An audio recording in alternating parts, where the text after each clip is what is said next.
Good evening, class. As you guys know, today, thank you for joining Mr. Full Profit. Today is Thursday evening. Right now, I'm just trading currency pair. As you guys know, I have all my screen lined up. I'm gonna be doing some profit tonight. I'm excited. This is what I do best here. So what we're gonna be doing here, we're gonna be just making sure that we put some money in our pocket. That's all. Let me adjust my screens here. We handle everything for the customer. So that's both the construction of the unit in our factory. Okay. But it's also the hard stuff, the heavy lifting. I just want to show you guys what I do pretty much in the evening, how I relax and I'm making money at the same time. This is my joy. So Consumers, when they see that list, they say, you know what? all my screens right now are on 1 minute chart. I want to deal with this. And so I'm pretty sure you guys probably can see exactly what's happening. not only the structure, But also the service. Also everything that we are here. We try to make saying, well, I'd like to have this extra space in my life. some money for the weekend, Decided to do everything. so we could go out and have a good time. We ordered, and we go through the whole process. Okay. We produce in our factory, we ship it on our truck, and we crate it in to the specified backyard. Like we mentioned before, guys, we spoke about market pulling back. A lot of people got caught up today with the market. Of course, everybody was excited. Nvidia boosts up the technical, but guess what? It was a trick, and I said it, and I didn't get fate on it. So thanks God that I do my homework on a daily basis. So that's why I became Mr. Full Profit, and I also stay active. I pay attention to the news. I do research. I read a lot of books. So as you guys can see here, that's my journey, and I'm gonna be here for probably until maybe You've already paid for the land. midnight. 3 hours of trading. We've created the simple. So if you guys go ahead and like and subscribe, I'm not a financial advisor, but you guys can definitely help me keep my YouTube going. I need 1,000 subscribers to trying to trade live with you face to face, and you guys will be able to trade with me as well. So I know you guys can make it happen. So let's go ahead and enjoy. Right now, I'm trading the US Euro over US dollars. I'm already in a profit, nothing major. So I'm gonna go ahead and put my stop loss behind here. That's right. And it's a pretty high price point, even if we're looking at. So let's see what's happening. Trying to bring the cost down. And how significant a dent, when you look at ADUs overall, do you think it can make in the larger issue of housing supply? Yeah, look, I think it's going to take a lot of different ways to attack housing, not only in California, but across the country. I think this is one of many options that governments and developers have to make a dent in the problem. And It's called divergence. I'm not sure you guys should be doing some homework. I'll recommend that you guys follow a lot of YouTube channels. That way you guys can get better as well.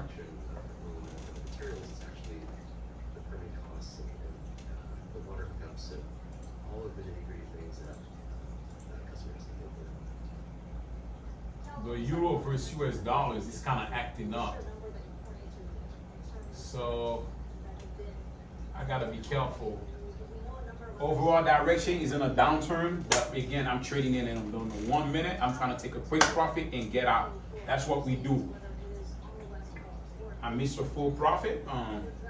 I go in and I take some money and I run with the money. Well, in truth, That's the best that I could do here.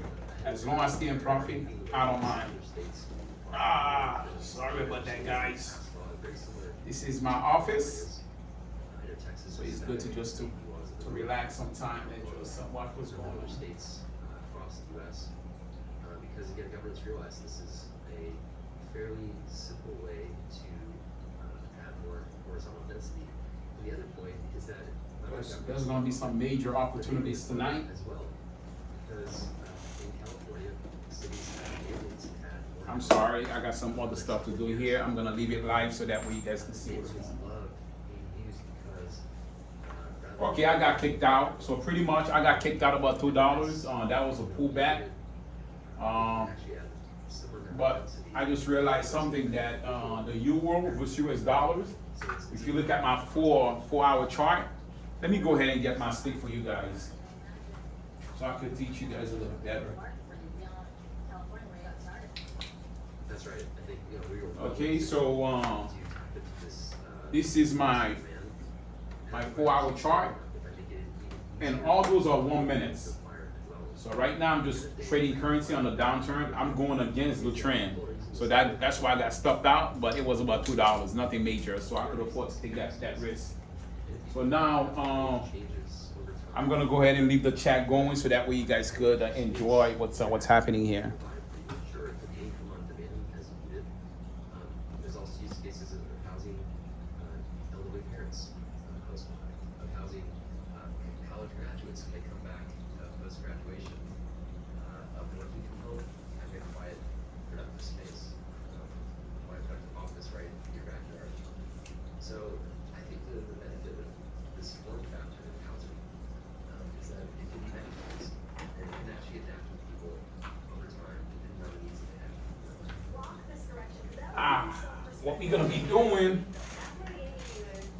This is where the Let actual. me look at the 4-hour chart. Let me see what's ready. Living in Oh, okay. the ADU, so they can I could sell see the main home as well. Now, the housing USD affordability versus issue Swiss. has driven the growth that we've seen here in California. He's on a And push. it's worth noting that the average, or we should say the median rental here in California is 41% higher. Australian versus than the Japanese national yen. average. But one of these units can go Looks more like a for downturn. $2,000 to $3,000 a month. So that's raised some criticism from those who say, look, this isn't exactly affordable housing. We should know it's not just California. Denver, over in Colorado, the most recent city to pass changes to their zoning laws to allow for more ADUs.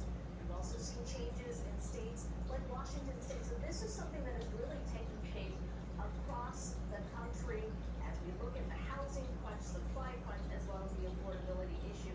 By the way, the next step here in California, we're looking at is the potential for homeowners to be able to sell one of these ADUs. Right now, it's strictly living. I like what I see here. If they can actually build Canadian dollars versus Swiss. $1,000 potentially. It looks like it has a decent potential of going up on an uptrend. So I'm gonna be taking a look at it. Let me see what's going on here with finance.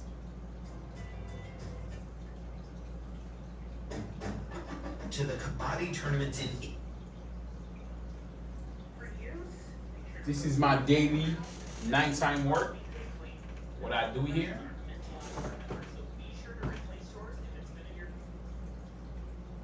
This is what I like. So don't mind me. Bloomberg market. Let's get some information here.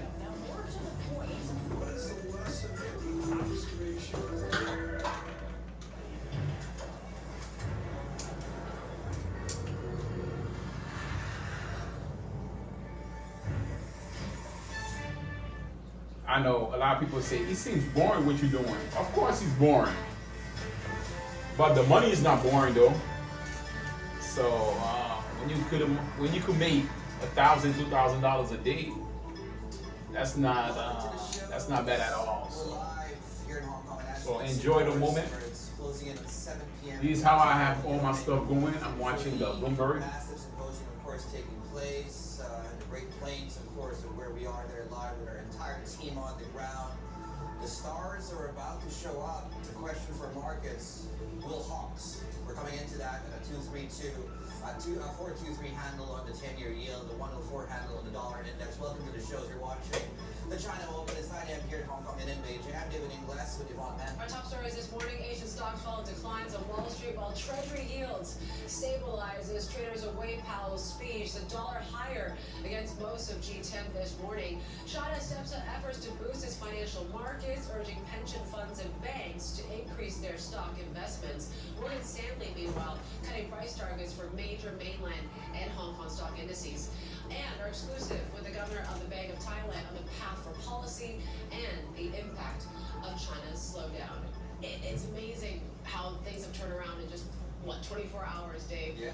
First it was this whole NVIDIA boost, and basically when U.S. markets opened, it just became more of almost like a non-rally. What does it tell us here? And it seems like now the big risk is going to be Jackson Hole and Jay Powell. Yeah, the lasting power of that, and we were talking about this story about this time yesterday, where that seemed to be the dominant theme. Yeah. To your point, things receded pretty quickly. It now emerges as well, of course, going into this weekend, where frankly they could really say anything that it could spook these markets. That seems to be the risk on the table, and we're feeling that in the Asia Pacific today, right? The chip and hardware stocks too.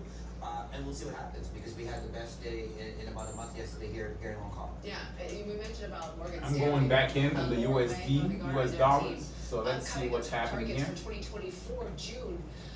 When it comes to MSCI, HSI, HSCI, they're saying that the property market stocks seem to be the biggest drag on why they had to cut that. But take a look at when it comes to A50 futures. Looks like we are likely going to see a down day. So maybe that boost was just a one-day sort of thing here. Asia Pacific is also lower by about 0.7%. The dollar also getting stronger, and of course, we did see that U.S. 2-year back at above 5% again. Yeah, in fact, here we are. Yeah. Have a look at that. So you do have, of course, NASDAQ futures moving, massive move down yesterday. I want to talk about the 104 handle. There you go. And we're now 502 on the 2-year yield on the Treasury markets. By the way, since we're talking about that, we're stable this week in Treasuries after a 3-week skid. It takes us into really your major currency pairs, and we've now broken below the 108 handle on the euro, and I think this now takes us below that 200-day moving average, which up until a few hours, minutes ago, was actually holding quite steady. We'll talk more about that in a moment here. Very quickly, have a look at where we are market-wise, equity market-wise, to be more specific here. So we're coming off lows of the day. We had about a 1 handle on some of these benchmarks earlier on, although underneath the hood, we're still seeing a lot of selling across the big tech names, and of course TSMC coming online right now. Gains yesterday, reversing some of that today. SK Hynix is another name to watch, of course, and as we approach the open today, do expect some pressure along those. Again, thank you so much for joining me, so Full Profit. This is my day again. I'm just taking slight position in the currency pair, see what's going on. The market's kind of choppy, so I don't see not major move. Probably around 2-3 o'clock in the morning, we're gonna be seeing some stuff happening. All right, so stay tuned, like and subscribe, and that way you can get some free tips and stuff like that as well. All right. Mark, yesterday we were just talking about this AI trade still has further to go. Nvidia really kind of reignited stocks once again, but the fact that this only lasted for a day, something is scaring markets. What's your take?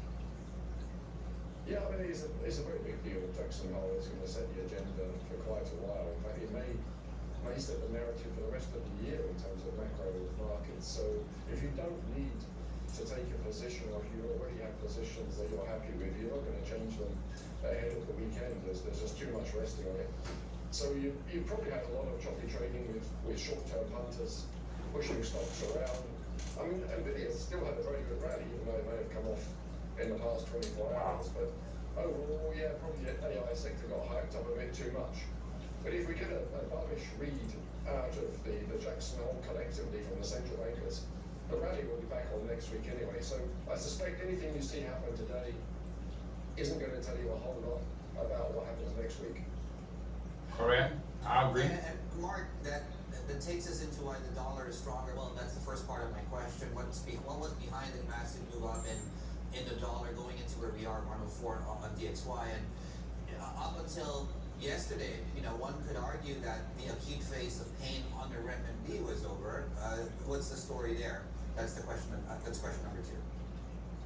Okay, well let's start with the main one. I mean, you've just seen some action in the euro. You're talking about euro dollar going below 200-day moving average today, and you've already had some people speaking from the Bundesbank this morning sounded relatively hawkish. But traders know the big deal today is Christine Lagarde, and Christine Lagarde is probably the takeaway from the weekend is probably that she counts more than Jerome Powell. Today we're going to get German GDP data, which is probably going to show Germany is back in recession. For Christine Lagarde, she's going to probably have to sound pretty dovish today. She's going to have to dispel the idea that the European Central Bank is going to hike rates anymore, because the European economy just can't stand it. And that is something that's going to weigh on the euro, and obviously will support the US dollar.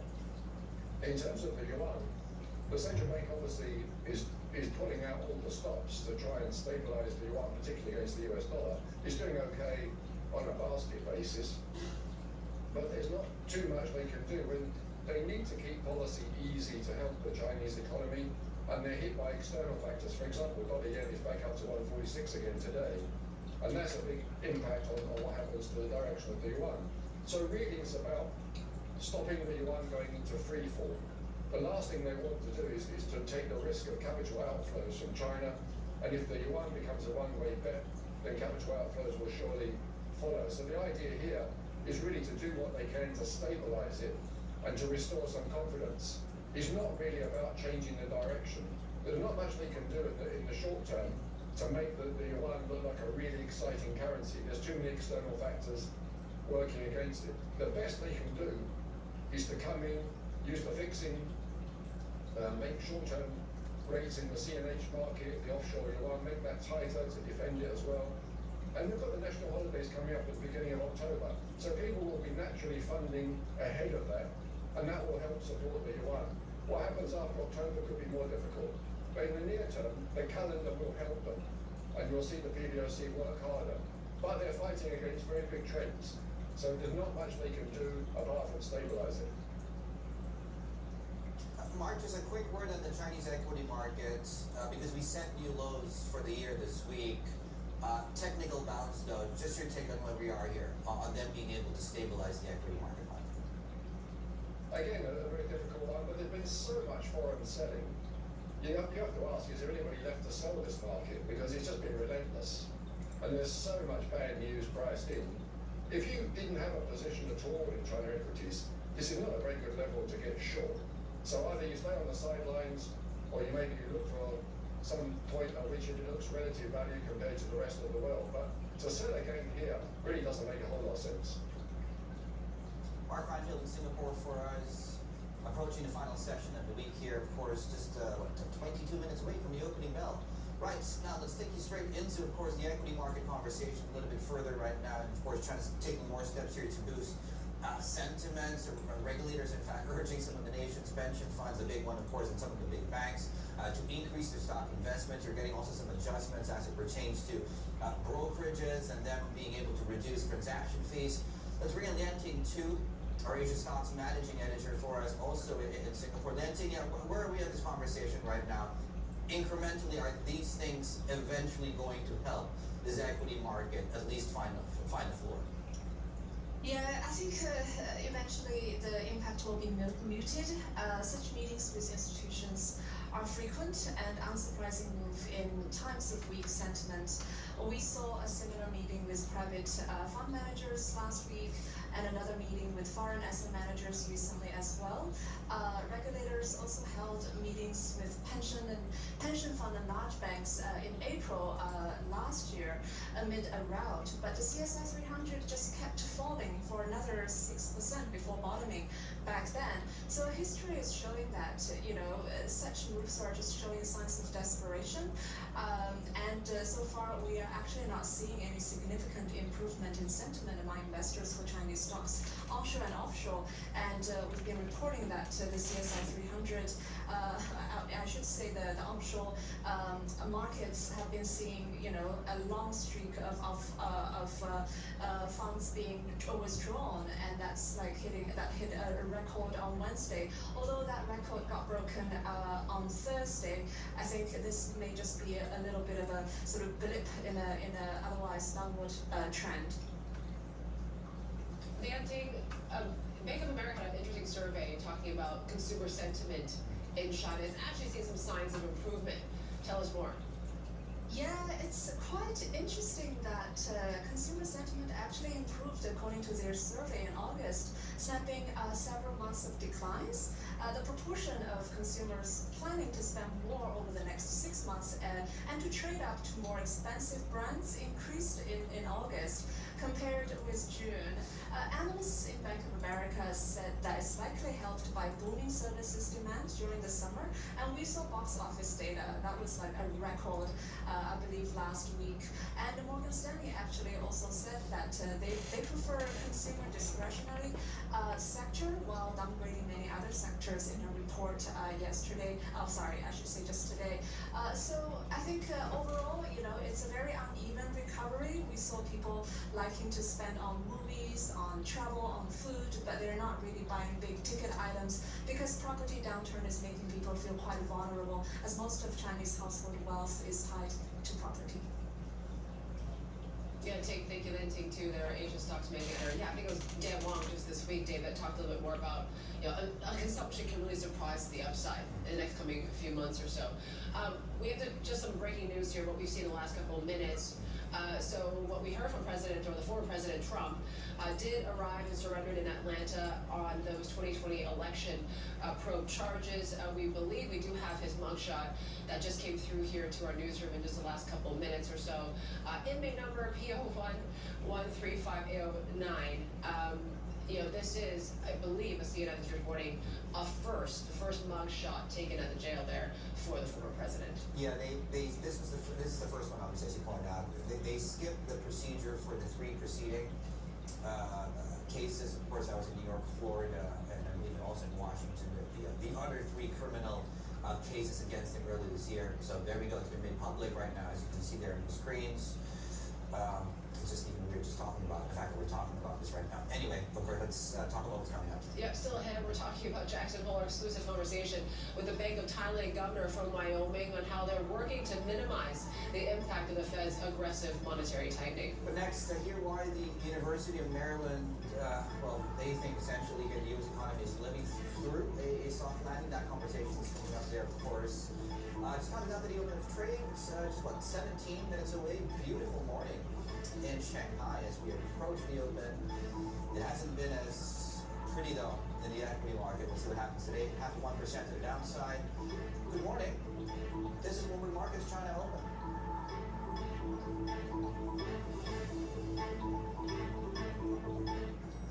Is this travel blogger giving us a 5-star review? Not yet. He's finding a Merrill advisor to help guide his financial journey. A digital tool so impressive, you can't help but find your match with Merrill, a Bank of America company.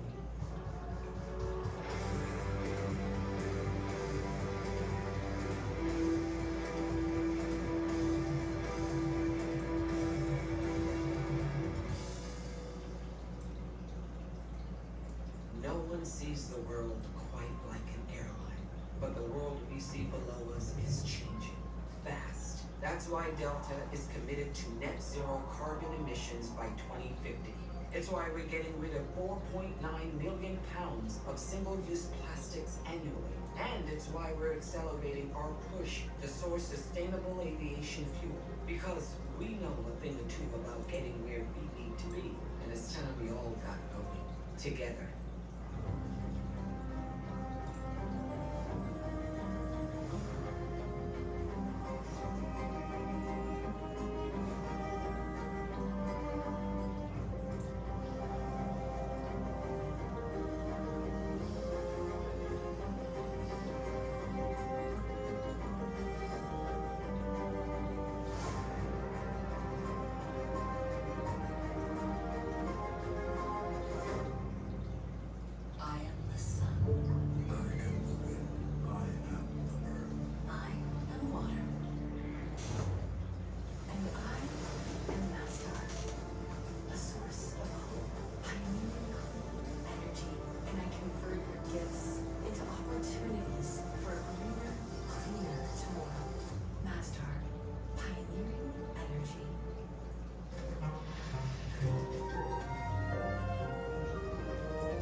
Symposium. Our expert team speaks with Fed presidents and other economic leaders as they deliberate the shifting global economy. What is the response mechanism? It's not how fast we do it, it's where we go. Tune in for continuing coverage with a special edition of Bloomberg Surveillance live from Jackson Hole starting at 8 a.m. Eastern. Bloomberg, your global business authority.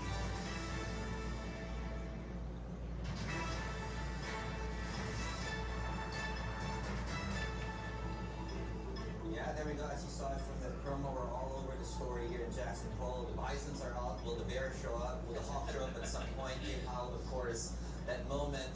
The traders are looking ahead to that speech. Let's get more into some what to expect. Joining us are Senator Kalemli Ozcan and Neil Moskowitz, Professor of Economics at the University of Maryland. Joining us, in fact, there from beautiful Jackson Hole. Good morning from Hong Kong. I hope you're well. Professor, well, let's start there. What should we expect there from that speech?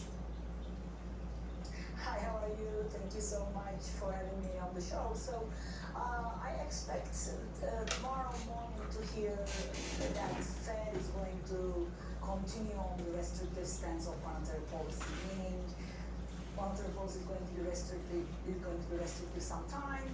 This is going to mean that the rates are going to be higher for longer, and it can